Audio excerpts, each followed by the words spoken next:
राम राम जी, सभी भाई बहनों को राम राम। मैं हूं बाबा रामदास और आप देख रहे हैं स्लो जिंदगी। आज मेरे साथ वरिष्ठ पत्रकार मेरे बड़े भाई ओमकार चौधरी जी जुड़ रहे हैं और हम जरा नमस्ते। देश दुनिया की और अपने देश के आस पड़ोस की जो परिस्थितियां इस समय चल रही हैं उस पर चर्चा करेंगे। भाई साहब प्रणाम, स्वागत है आपका। बहुत बहुत धन्यवाद याद करने के लिए बाबा जी। आपके दर्शकों को भी मेरा नमस्कार। सर, ये हमारे पड़ोस के लगभग सारे देश जो है वो बर्बाद कर दिए गए, पॉलिटिकली उनको अनस्टेबल कर दिया गया, वहां पे रजीम चेंजेस हो गए। पिछले एक कल से मैं बड़ा क्लोजली फॉलो कर रहा हूं नेपाल को। पहले सुशीला किर्की जी का नाम आया, ऐसा लगा कि बस बस उनको तो अंतरिम प्रधानमंत्री बना ही दिया जाएगा। फिर वहां के सो कॉल्ड उपद्रवी विप्लवी क्रांतिकारी जेनजी बोली कि नहीं नहीं, ये 70 साल की बुजुर्ग महिला को हम तो बुजुर्गों से पीछा ही छुड़ाना चाहते हैं, इनको कैसे बना दें। फिर वो एक मिस्टर कुलमान घिसिंग, पर वो भी तो 55 साल के हैं कुलमान घिसिंग जी भी। पहले वो बिजली बोर्ड के जो भी थे, चेयरमैन थे, क्या थे, बिजली, उन्होंने नेपाल की बिजली व्यवस्था सुधार दी। एक रैपर है हमारे यहाँ जैसे यो यो हनी सिंह हैं, या वो सिद्धू मूसेवाला टाइप पर्सनालिटी है, उनको प्रधानमंत्री बनाने की बात चल रही है। पर अभी तक, आज अभी लेटेस्ट खबर यह है कि आर्मी हेडक्वार्टर में प्रेसिडेंट के साथ या प्रेसिडेंट हाउस में आर्मी चीफ पहुंचे हुए हैं और सुबह से इसी बात पे विचार विमर्श चल रहा है। और अब जेन जी का एक गुट सामने आ गया, बोला नहीं हम सत्ता संभालेंगे। पर ये 20 25 22 साल के लड़के, ये, और जहां दुनिया में इतनी उथल पुथल मची है, नेपाल कोई आइसोलेटेड तो है नहीं। मैं तो अभी बैठे बैठे सोच रहा था कि नेपाल का हाल तो सर ये अफगानिस्तान वाला बना देंगे। जैसे अफगानिस्तान जो है, रूस, अमेरिका और पाकिस्तान, इन तीन चक्कियों के बीच में पिस के मर गया, हमेशा के लिए बेचारा देश बर्बाद हो गया। कितना सुंदर, कितना खूबसूरत देश होता था। आपको नहीं लगता कि नेपाल भी जो है, एक तरफ चीन है, एक तरफ अमेरिका है और एक तरफ भारत, क्योंकि हमारे भी तो इंटरेस्ट है, हम उसको इस तरीके से चीन या अमेरिका की गोदी में बैठते हुए तो मोदी जी देखेंगे नहीं। और नेपाल से हमारे जो सांस्कृतिक रिश्ते हैं उनको हम कैसे भुला देंगे। आपको क्या लगता है सर, क्या अभी नेपाल में इस वक्त जो स्थिति है और आगे, इस पे आपका जरा एक विचार आ जाए, उसके बाद चर्चा करते हैं। देखिए बाबा जी, बात यह है कि ये तीसरा देश है लगातार। पहले श्रीलंका, जी। उसके बाद बांग्लादेश और अब नेपाल।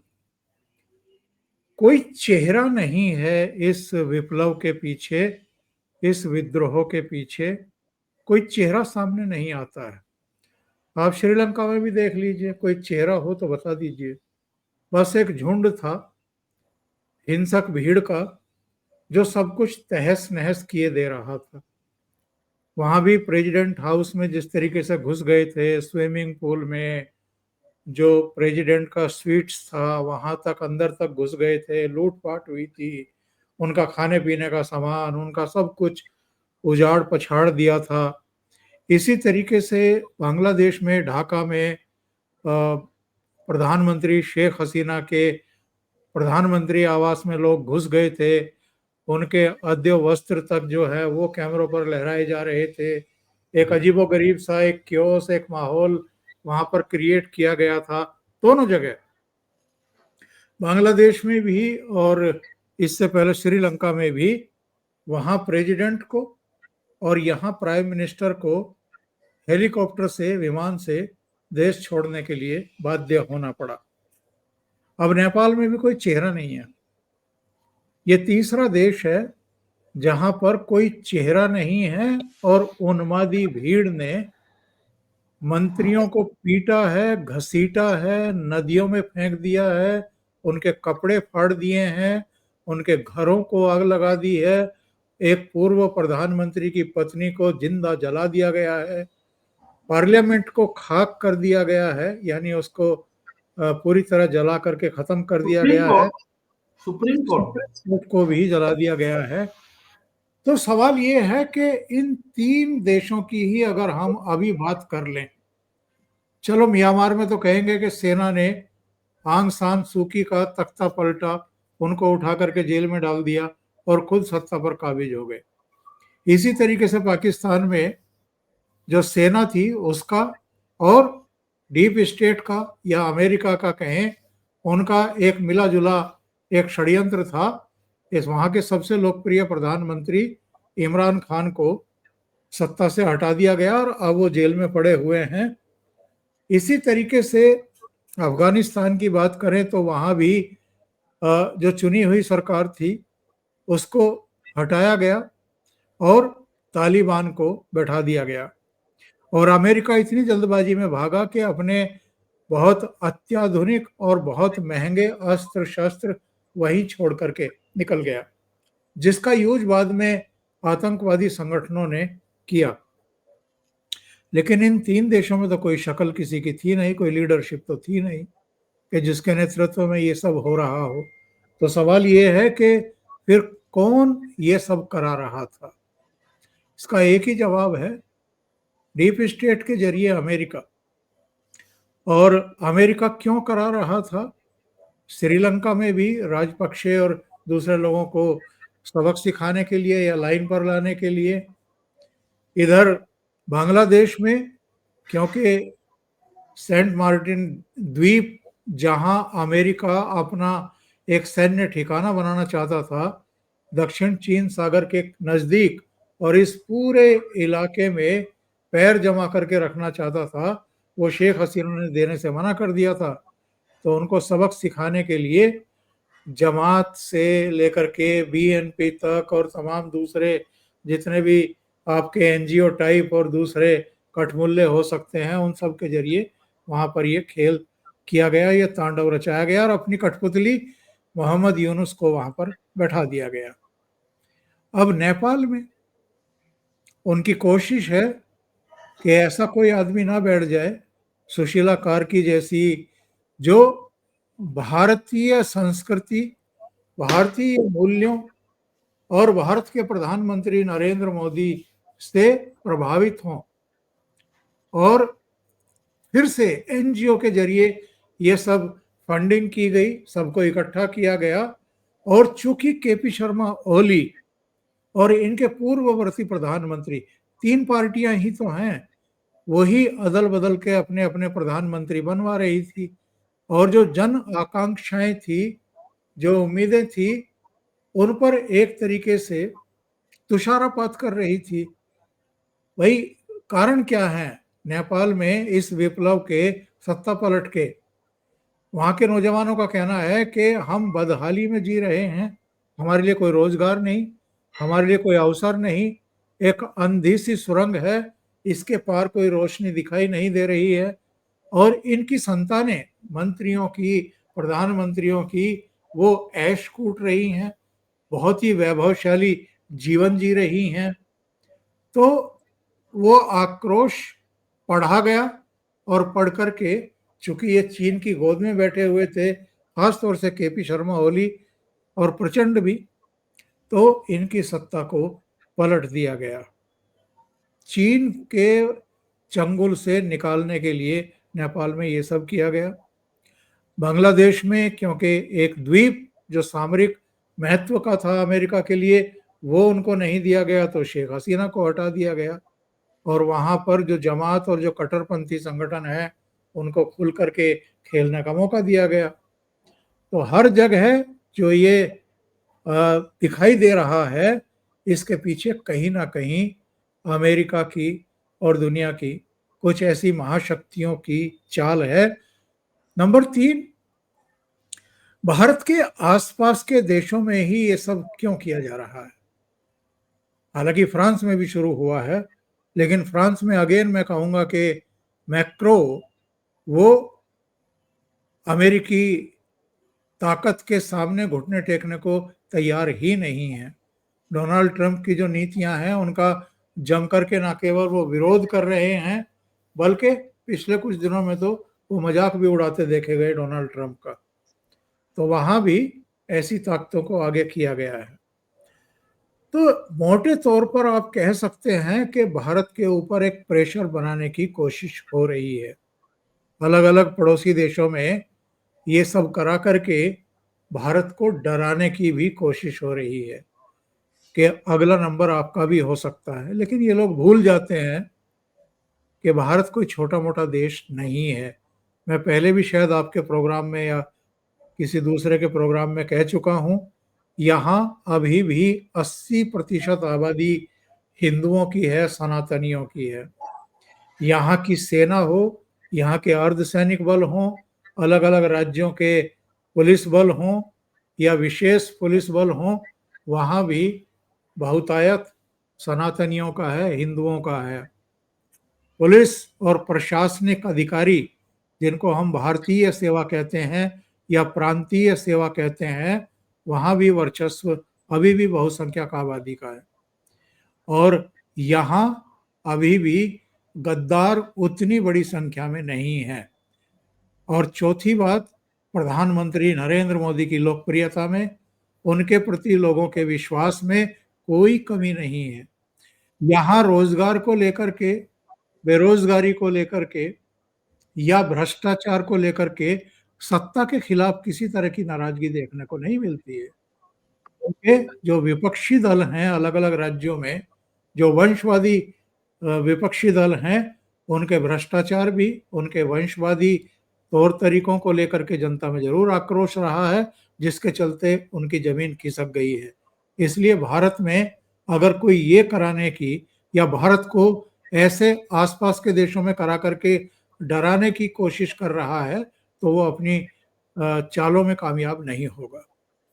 मुझे सर ये बताइए, ये जो भारत में जो हमारे नेता, विपक्ष इंडी अलायंस के नेता तो सरेआम बोल रहे हैं कि जो नेपाल में हुआ, जो बांग्लादेश में हुआ, जो श्रीलंका में हुआ, वो भारत में भी होगा। लोगों को सड़कों सरेआम आह्वान कर रहे हैं। वो संजय जी, राउत का बयान देख लीजिए आप, तेजस्वी का बयान देख लीजिए, तेजस्वी की ये धमकी कि बिहार का हम बिहार जो है नेपाल से एकदम सटा हुआ है। ये इन लोगों के फ्रस्ट्रेशन निकल रहे हैं बाहर। इनको लग रहा है कि प्रधानमंत्री नरेंद्र मोदी की लोकप्रियता में जनता का उन पर जो अगाध विश्वास है, उसमें रत्ती भर भी कोई किसी तरह की कमी ही नहीं आ रही है। उन पर कोई आरोप चिपक ही नहीं रहा है।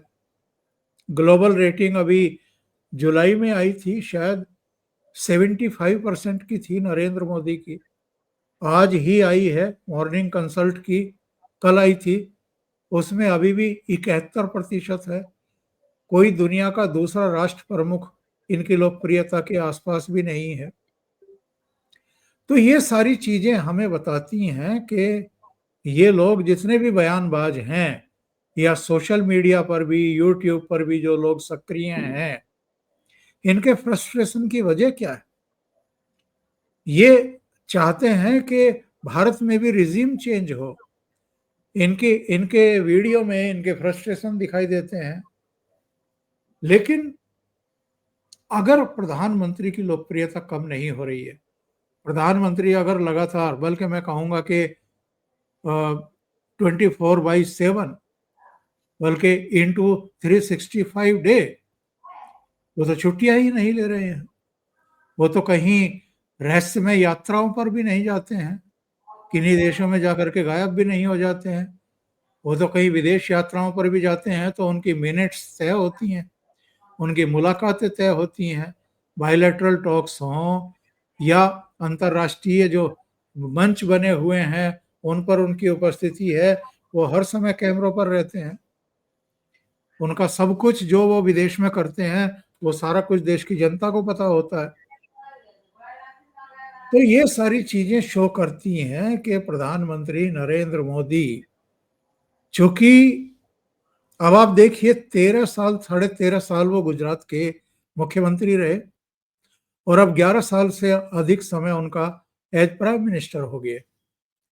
तो वो अगर 24.5 साल से लगातार पद पर हैं और एक भी दिन उन्होंने छुट्टी नहीं ली है, कहीं वो अज्ञात स्थान पर नहीं गए हैं, पाताल लोक में नहीं गए हैं, जैसे राहुल गांधी और कुछ दूसरे लोग चले जाते हैं, तो जनता उन पर आंख मूंद कर भरोसा करेगी कि नहीं करेगी? 80 करोड़ आबादी को पिछले कोविड काल से ही वो भोजन दे रहे हैं।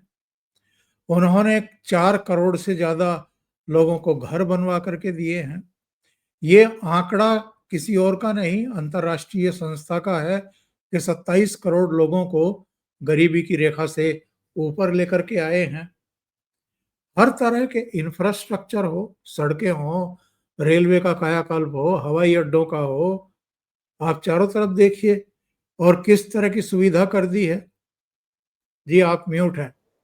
अस्पताल, school, college, university, IIT, AIIMS क्या नहीं देश है?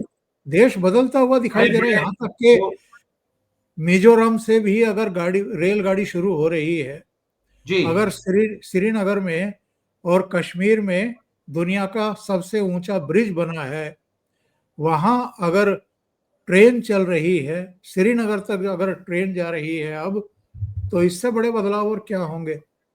तो हमारे यहाँ कोई कारण नहीं है।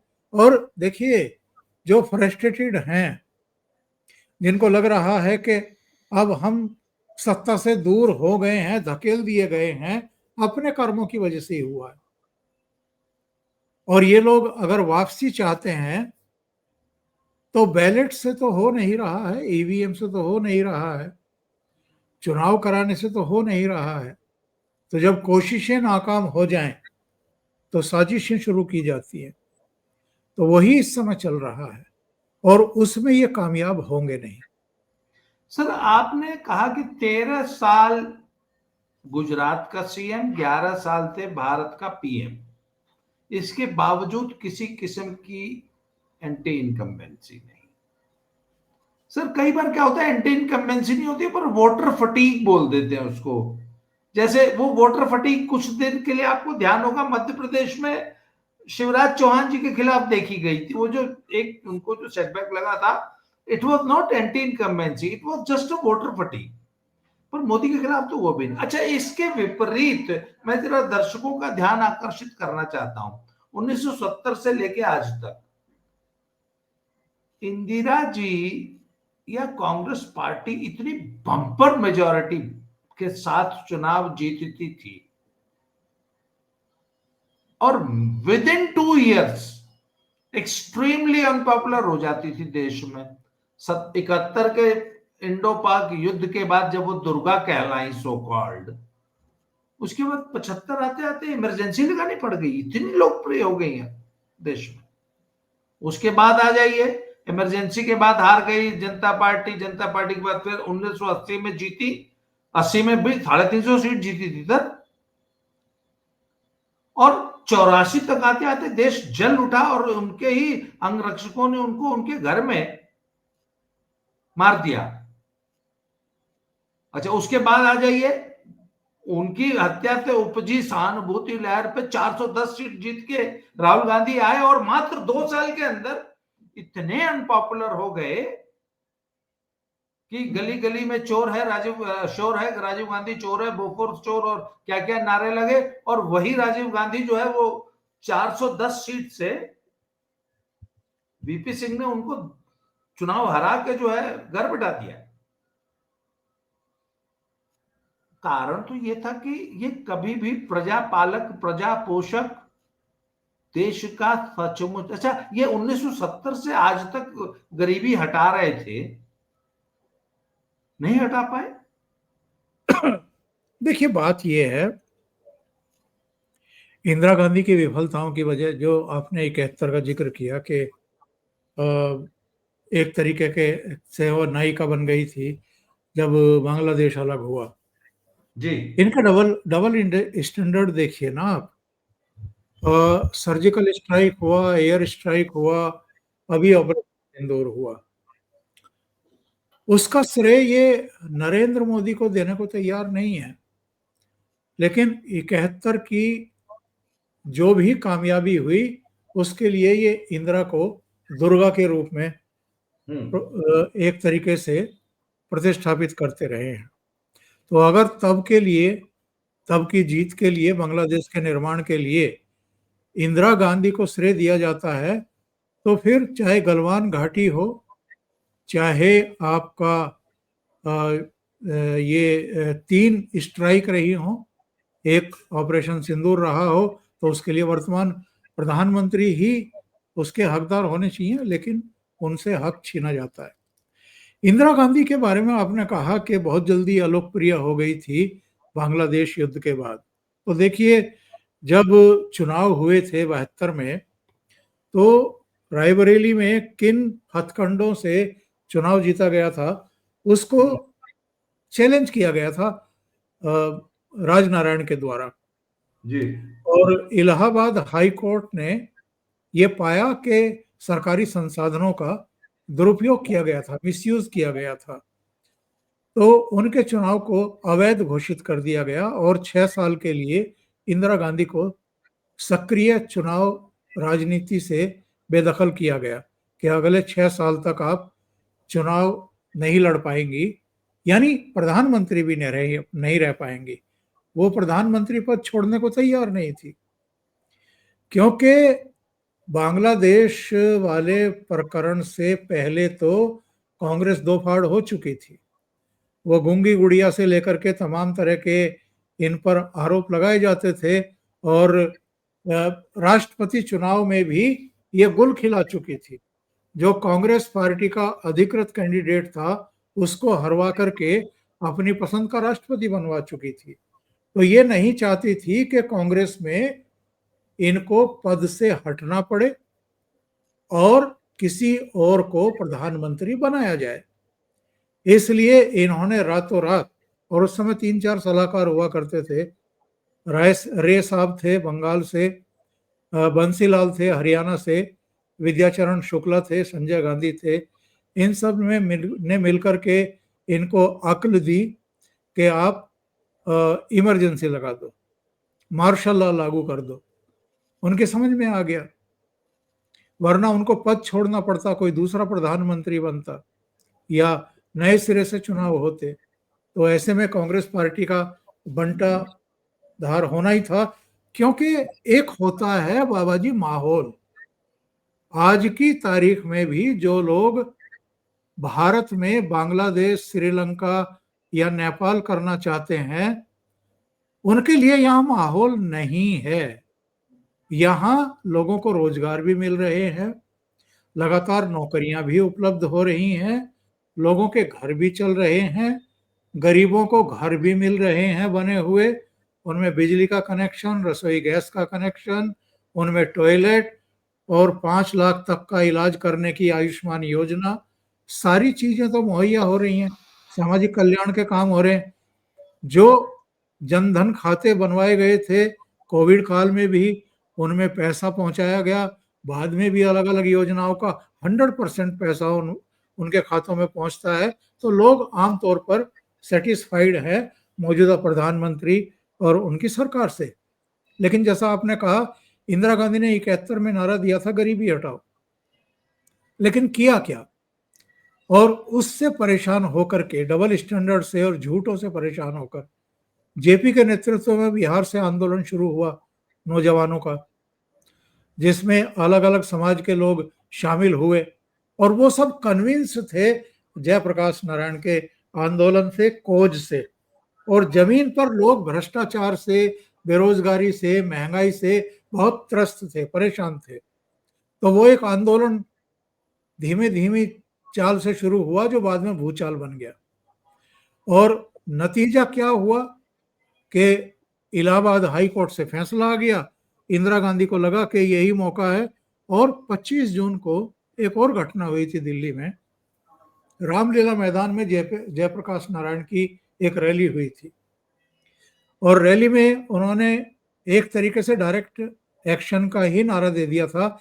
ये कहा था सेना से अर्धसैनिक बलों से और अलग अलग राज्यों की पुलिस से कि अगर आपको ये लगे कि जो आदेश आपको दिया जा रहा है आंदोलनकारियों को कुचलने का या उनको घरों से उठाने का, कि ये संविधान सम्मत नहीं है, कानून के अनुरूप नहीं है, तो आप आदेश मानने से इनकार कर देना। 25 जून को इस रैली के बाद गांधी शांति प्रतिष्ठान है यहाँ आईटीओ पर, वहां पर मच्छरदानी लगा करके सोए हुए थे जयप्रकाश नारायण। और 25 जून की रात को ही इंदिरा गांधी ने गाड़ी उठाई और राष्ट्रपति भवन पहुंच गई, फखरुद्दीन अली अहमद को जगा करके साइन करवाए और मार्शल लॉ इमरजेंसी लागू कर दी।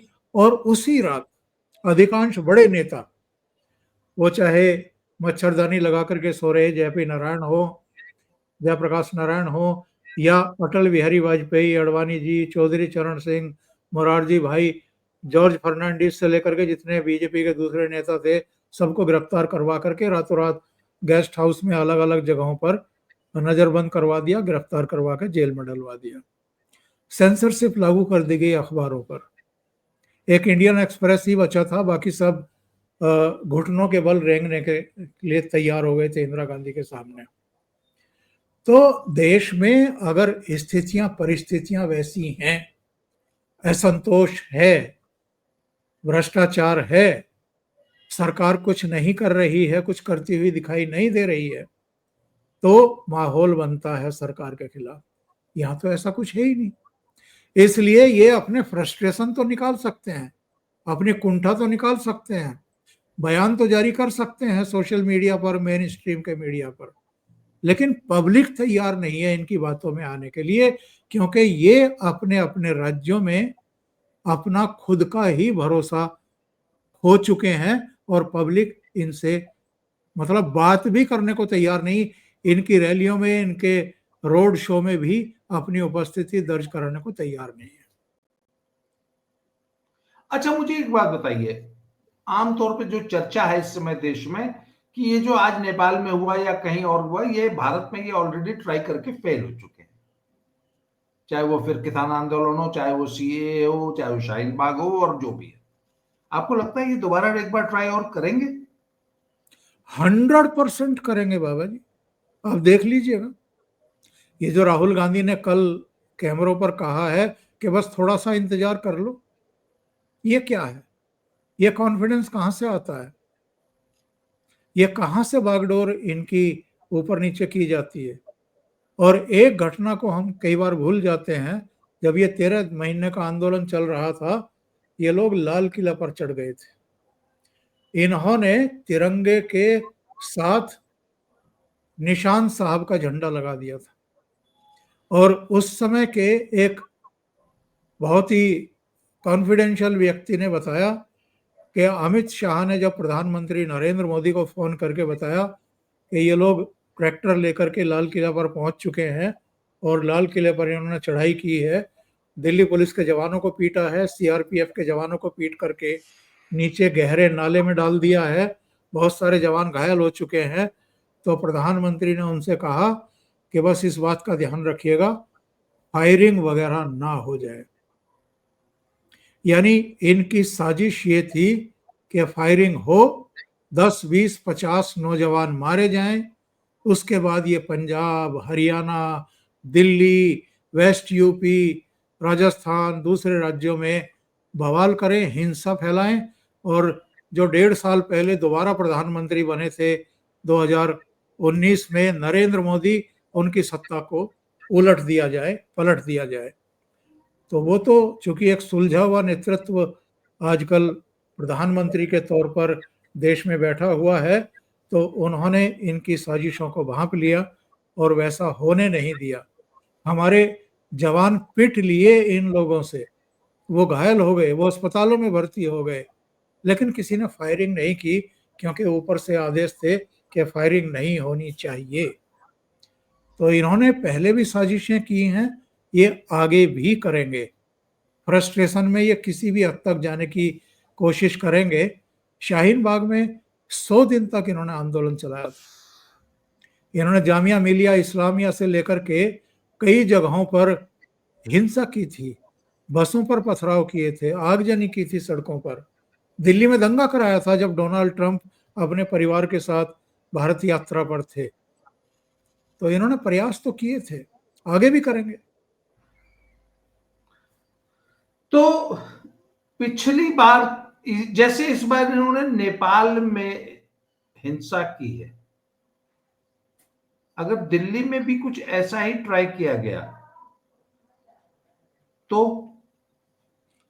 या आपने अभी कहा कि इस उपद्रव, इस विप्लव का कोई चेहरा तो था नहीं, ये तो एक अज्ञात शक्ति है पीछे से जो कंट्रोल करती है इनको, और बाकायदा सुपारी दी जाती, देश फूंकने की सुपारी दी गई नेपाल में। अगर सेम माहौल भारत में क्रिएट हो गया तो? देखिए, सुपारी बाजों की तो भारत में भी कोई कमी नहीं है बाबा जी, लेकिन यहां अजित डोभाल जैसे राष्ट्रीय सुरक्षा सलाहकार बैठे, हमारे यहाँ रो जैसी एजेंसी है, इंटेलिजेंस ब्यूरो, मिलिट्री की अपनी इंटेलिजेंस एजेंसी, अलग अलग राज्यों की। और एक बात और हमें ये नहीं भूलना चाहिए, 14 राज्यों में तो इस समय भारतीय जनता पार्टी के अपने मुख्यमंत्री और अपनी सरकारें इंडिपेंडेंटली, और 6 राज्यों में, 7 राज्यों में एनडीए की सरकारें हैं। यानी 21-22 राज्यों में तो भारतीय जनता पार्टी और एनडीए की ही सरकारें हैं। वहाँ की खुफिया एजेंसियां, वहाँ का पुलिस बल, वहाँ का पूरा तंत्र, पूरा सिस्टम, सारे अधिकारी, वो सब भारतीय जनता पार्टी के नेतृत्व में काम कर रहे हैं। तो जो 28 राज्य हैं और 6-7-8 केंद्र शासित प्रदेश हैं, उनमें से आधे से ज्यादा अगर भारतीय जनता पार्टी के पास है तो गुंजाइश वैसे ही खत्म हो जाती है। ऐसी चमड़ी पिटेगी जो लोग अराजकता फैलाने की कोशिश करेंगे, या नेपाल या श्रीलंका या म्यांमार या अफगानिस्तान या पाकिस्तान बनाने की कोशिश करेंगे, महीनों तक तो ये चीसेगी वो चोट, वो जख्म नहीं भरेंगे आसानी से, पिटाई इतनी हो जाएगी इनकी। और दूसरी बात ये है कि एक मजबूत प्रधानमंत्री बैठा हुआ है जो संयम भी दिखाना जानता है और समय आने पर ऑपरेशन सिंदूर जैसा निर्णय लेकर के दुश्मनों को सबक सिखाना भी जानता है। तो भारत में विविधताओं से भरा हुआ देश है, इतने तरह के लोग हैं, लेकिन गद्दारों की यहाँ अभी भी उतनी बड़ी संख्या नहीं है जितनी बाकी के देशों में, या खुफिया तंत्र बाकी देशों में जितना कमजोर है, या जो सुरक्षा और रक्षा से जुड़े हुए जो स्तंभ हैं वो उतने मजबूत नहीं है। हमारी तो सेना, हमारे तो अर्धसैनिक बल, उनको विशेष ट्रेनिंग दी जाती है, हमारे कमांडो, विपरीत से विपरीत परिस्थितियां और बड़े से बड़े कांड, उनका सामना कैसे किया जाता है, उनसे कैसे निपटा जाता है, ये बखूबी जानते हैं वो। ये तो मानना पड़ेगा कि सर, चूंकि सरकार के खिलाफ भ्रष्टाचार और नेपोटिज्म या इस प्रकार के जो हैं, और जो मुद्दा राहुल गांधी लेके चल रहे हैं, उस मुद्दे की कोई विश्वसनीय नेता नहीं है। मैं अभी बिहार होके आया हूं सर, पूरे बिहार में कोई व्यक्ति ये मानने को तैयार नहीं था कि वोट चोरी हुई है, या मोदी जी जो है गलत तरीकों से चुनाव जीते हैं, या एसआईआर नहीं होनी चाहिए, या एसआईआर से किसी भी प्रकार की कोई सहमति मुझे। तो ये बात आपने देखी कि एक तो मुद्दा नहीं है, जो मुद्दे हैं वो पिट चुके हैं सब, और जनता उन पर विश्वास नहीं करती। नंबर 2, सर आज इंडी अलायंस की ना कोई विश्वसनीयता देश में नहीं बची। दूसरी तरफ मोदी की विश्वसनीयता है, आज भी लोग मोदी की ईमानदारी की, उनकी राष्ट्रभक्ति की कसमें खाते हैं। आप नेपाल की सर इससे बेहतरीन तस्वीर क्या आएगी कि यहां कह रहे हैं कि नेपाल में कब होगा विद्रोह, और नेपाली कह रहे हैं कि काश हमारा भी प्रधानमंत्री जो है वो मोदी जैसा हो। अब तो पाकिस्तानी कह रहे थे, अब तो पाकिस्तानी कहते हुए दिखाई देते हैं जी कि काश नरेंद्र मोदी जैसा प्रधानमंत्री हमें मिला होता। जी। तो जब दूसरे देशों के नौजवान हमारे प्रधानमंत्री की प्रशस्ति करते हैं तो हमारे देश के जो नौजवान हैं उनको तो साफ साफ सब कुछ दिखाई पड़ रहा है कि जिंदगी कितनी आसान कर दी है इन्होंने। अच्छा सर, इतना ही नहीं, हमारे सभी पड़ोसी देशों के लीडर्स, हमारे सभी पड़ोसी देशों का पूरा मीडिया और आम जनता, तीनों हमारे प्रधानमंत्री की कसमें खाते हैं, उसकी तारीफ करते हैं। ये देखो डेवलपमेंट इसे कहते हैं, ये देखो प्रजापालक प्रजा पोषक सरकार कैसी होती है, वो मोदी को देखो। तो सर ऐसे में निश्चित रूप से इनका थोड़ा सा टारगेट थोड़ा सा कठिन हो जाता है। खैर सर, आज की चर्चा को यहीं समाप्त करेंगे। आपने समय दिया इसके लिए बहुत बहुत आभार, धन्यवाद। दोबारा मिलते हैं सर किसी नए टॉपिक पे बात करने के लिए। जरूर। तब तक जय श्री राम, हर हर महादेव। जय श्री राम।